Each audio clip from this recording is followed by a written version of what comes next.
Baseball season is upon us. It's a wondrous time for us seam heads as the winds of winter subside and springtime heralds a new year of Major League Baseball action.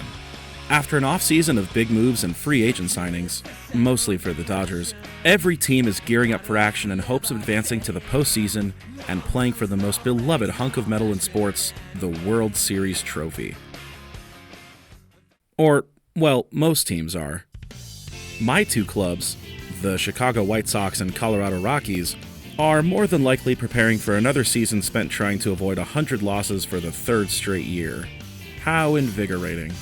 These two clubs find themselves projected to be at the bottom of the standings yet again, still waiting on the day that they'll turn things around and return to relevance. It looks like those days are a ways off, though, for a multitude of reasons. I did a video on Chicago sports not too long ago, so today I'll focus on the Rockies side of things. Playing in the same division as the Dodgers would be rough for any team, but for Colorado, it's borderline unfair. And it's not like the other three franchises in their division are slouches either. The Giants are retooling, the Padres have loads of talent, and the Diamondbacks are only recently removed from playing in the World Series themselves. They're all clearly on the path to the playoffs, or at least have a game plan to get there, while the Rockies are still trying to figure out who's going to be part of their next generation of players, especially now that some of the most familiar faces of the franchise have departed. While the team figures that out, in all likelihood, it's going to be, well, another tough year in Denver. As it stands, they're projected to finish with the worst record in the history of the franchise. Denver hasn't gotten to feel the hype of Rocktober in almost 20 years, and that's probably not about to change this year. Yeesh. But here's the thing, I don't like to be negative. The past couple sports videos I've done have sort of taken a negative turn at times.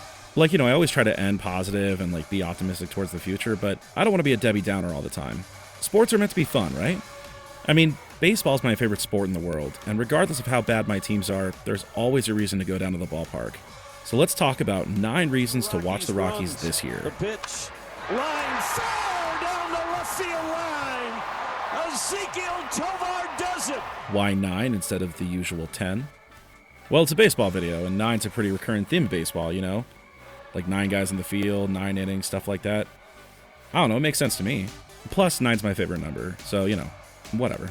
10's kind of played out anyway. I'm doing my own thing. Whatever, go watch another video, what do I care? But actually, please don't leave. Anyway, yeah, let's do it.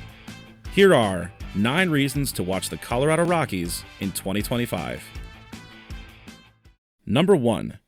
Tovar and Doyle are the new dynamic duo. When stars depart, it can be extraordinarily disheartening and cause fans to be disenfranchised. What's amazing, though, is when new players step up to fill the void. For the Rockies, the rise of shortstop Ezekiel Tovar and center fielder Brenton Doyle have been incredible to watch, with both of them coming off of excellent sophomore seasons that saw them take home Gold Glove hardware and gain national recognition for their play. Which, doesn't really happen that often for Rockies players, so kudos to them.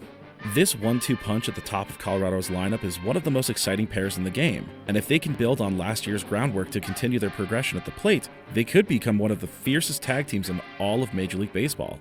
Having these two up the middle of the field gives the Rockies a focal point in their defense, something they've been in need of in recent years.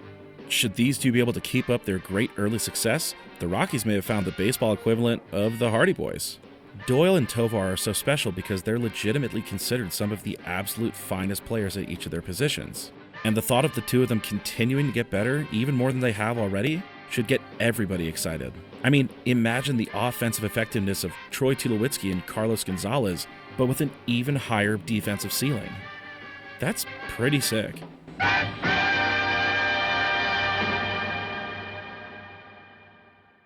Number 2. The No-Joe bounce back. Speaking of sophomore seasons, we turn to Nolan Jones. After a killer first season that saw him land 4th place in Rookie of the Year voting, and if I'm keeping it a buck, probably a pretty strong case that he should have finished higher, fans were geeked for a repeat performance. Unfortunately, he had a really tough 2024, as injuries and ineffectiveness really hampered his play. Jones found himself missing quite a bit of time throughout the season, and found himself looking lost both at the plate and in the field when he was able to play. It was a pretty quick and intense fall back down to earth for the high-ceiling Jones. But hey, that was last year. The past is the past. It's a whole new season, and Jones has the opportunity to put all of those trials and tribulations behind him. I don't know that he'll necessarily bounce right back to his near Rookie of the Year form, but I do see him making some changes and showing fans what he's capable of. He still possesses crazy power that could see him bat in the middle of the order, and he still has that absolute cannon, which genuinely might be the hardest throwing arm amongst all of baseball's outfielders. There's no doubt that the tools are there. Jones just has to put them together effectively. Many view Jones as an important part of the long-term future of the team, hopefully manning left field and holding down the middle of the lineup for years to come. A revitalized, mentally locked-in version of Nolan Jones could make a case for just that with a productive 2025 season. As I write this, he's off to a pretty slow start in spring training, which, may raise some red flags. But that's what spring training's for, right? Working out those kinks. Let's go, Nojo. I believe in you, brother. Number 3. The returns. This year will also see the homecoming of a couple of pitchers that have been desperately missed. German Marquez and Antonio Senzatella have been pivotal parts of the Rockies' starting pitching rotation over the last few years, but they've missed basically all of the last 2 seasons with varying injuries. They're both back now, though, and the timing could not be better. Colorado's pitching staff is reliant on guys like Kyle Freeland, Austin Gomber, and Ryan Feltner, who are all capable, if maybe inconsistent, pitchers in their own right. But that's just it. They've been inconsistent. While the return of Marquez and Senzatella won't exactly put the Rockies' rotation quite on the level of teams like the Mariners, bringing back these two well-known and well-liked pitchers should go a long way towards stabilizing a Rockies rotation that's in desperate need of it. Fans should enjoy it too. This may be their last chance to see the Rockies' all-time strikeout leader play for their team. Marquez's contract is up after this season, and while there's no way to know what direction he's going to go in, be that sign another extension in Colorado or test the waters of free agency, we should relish in whatever he's got for us this season, just in case. Number 4. New faces. Vamos a trabajar mismo. We've talked about a few talents returning to the Rockies this year, but just as exciting is the group of newer cats. Thairo Estrada is Colorado's new second baseman, replacing Brendan Rodgers, who departed in free agency. Estrada's coming off some solid work with the Giants over the last few seasons, and looking for a fresh start after his final season in San Francisco was a bit of a letdown comparatively. A pretty stark decline in batting average, walks, and power led to the Giants letting him go, but he should get plenty of opportunities to prove them wrong this year. He's off to a strong start already in spring training, and seems to be forming a strong partnership with his double play partner Tovar. The Rockies view him as an effective defender with a really high upside bat, so if he can translate that vote of confidence on the field, Estrada could become a potential trade chip at the deadline, especially if the Rockies are way out of contention, which, Plus, Estrada has absolutely raked at Coors Field to this point in his career, so that probably bodes well, right? While 2024 was undoubtedly tough for him, Estrada's got legitimate upside that the Rockies hope they can tap into, and if so, he could be one of the best bargain signings of the entire offseason. Hot and deep to left. Thairo Estrada out of here. Scott Alexander is another newcomer that could prove extremely valuable to Colorado. The 10-year vet has been a journeyman, but he's performed well just about everywhere he's gone, including his 2024 with the A's. The lanky lefty immediately becomes Colorado's most established reliever, and he'll probably be leaned upon quite a bit, especially for manager Bud Black's penchant for using established players. Hopefully, Alexander can work with some of the less experienced bullpen arms that the Rockies feature on their roster, and, like Estrada, has a chance to play for a contender at the trade deadline, if he performs. Both of these players have a chance to pop off in their new home, and seeing how they establish themselves amongst their new club will be one of the more interesting storylines to follow this season. Number 5. The best bar in town. Yeah, this one's kind of cheap, I won't lie to you. But what can I say, I'm nostalgic. It's kind of my whole deal. Coors Field, despite the team's struggles, remains one of the absolute finest amphitheaters in all of the sports landscape. The third oldest ballpark in the National League, which is just wild to think about. Hasn't gotten to play host to many playoff games recently, but it's still an utterly gorgeous piece of engineering that truly does not have a single bad seat. I know, the jokes about Coors being the best bar in town continue to fly.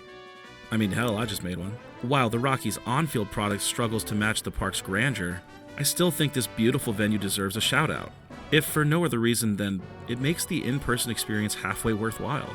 I mean, look, there are plenty of fans that have to deal with a bad team and a bad stadium, so I'll take what I can get. Sorry, A's fans, I know that's a low blow. I feel for y'all, I got love for you. Number 6. More hardware. I've mentioned a few times that the Rockies haven't had any postseason success recently, but that doesn't mean they're finishing their campaigns empty-handed. Despite some tough last few seasons, they've seen some of their guys take leaps forward and bring home some pretty prestigious awards. Even before a single pitch is thrown in the regular season this year, it's probably safe to pencil in Tovar, Doyle, and third baseman Ryan McMahon for more Gold Glove finalist conversations, as all three have matured to become some of the game's absolute elite defenders. Colorado's defense as a team has certainly lapsed at times, but the efforts of these three deserve to be recognized. It's not just defensive awards that the Rockies are seeking either. Tovar and Doyle, plus that rejuvenated Nolan Jones I mentioned, have the skill set to turn into legitimate offensive spark plugs. And call me crazy, but I don't think it's too ridiculous to say that they could all push themselves into Silver Slugger award territory with a strong 2025. And sure, that's a lot to assume, and it's more based on what I believe their latent potential to be rather than what they've necessarily shown on the field thus far. But it's spring training time, baby. The hype is running wild, I can't contain it. Finally, there's also the outside, and I mean really outside, chance that one of Colorado's young arms could garner Rookie of the Year nods, something that hasn't happened in over 20 years. And on that note, number 7, the next big thing. Aw yeah. Chase Dollander. If you're a Rockies fan, you're likely intimately familiar with the hype surrounding the 9th overall pick from the 2023 draft. And if you're not, I got you. The number 25 prospect on MLB's top 100 list is turning heads in the minor leagues, and is considered by many to be one of the highest ceiling pitchers in the history of the Colorado Rockies. We haven't seen him in the majors yet, but he's very likely to make his debut at some point this season. That's assuming he doesn't break camp with the big league squad, which actually looks like it might be a very real possibility. When he does appear, all eyes will be on the young right-hander that some feel could be the ace of the future, the one that the Rockies have been seeking for so long.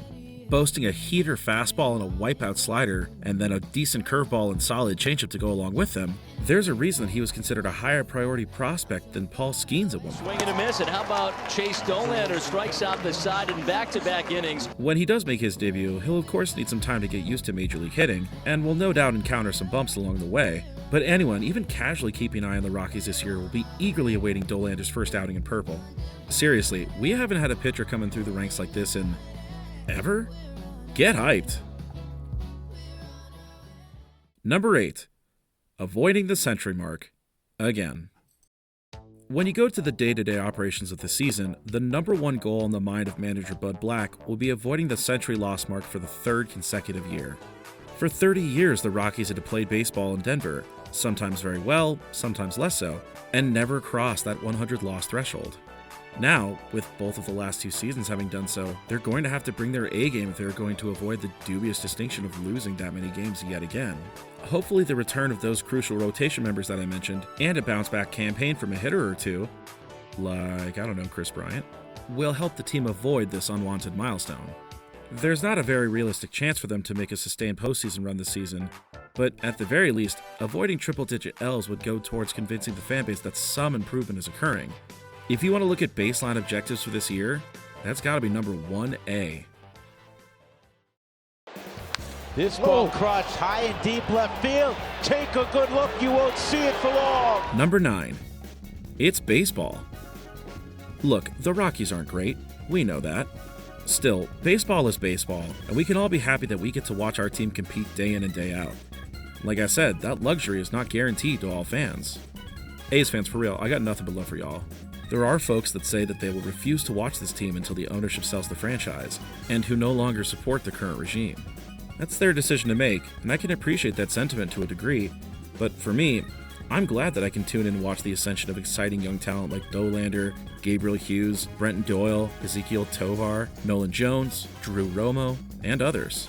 Of course, I too want the Rockies to make moves to compete and get us back to Rocktober, but in the meantime, I'll take what wins we can get while I watch the young talent progress.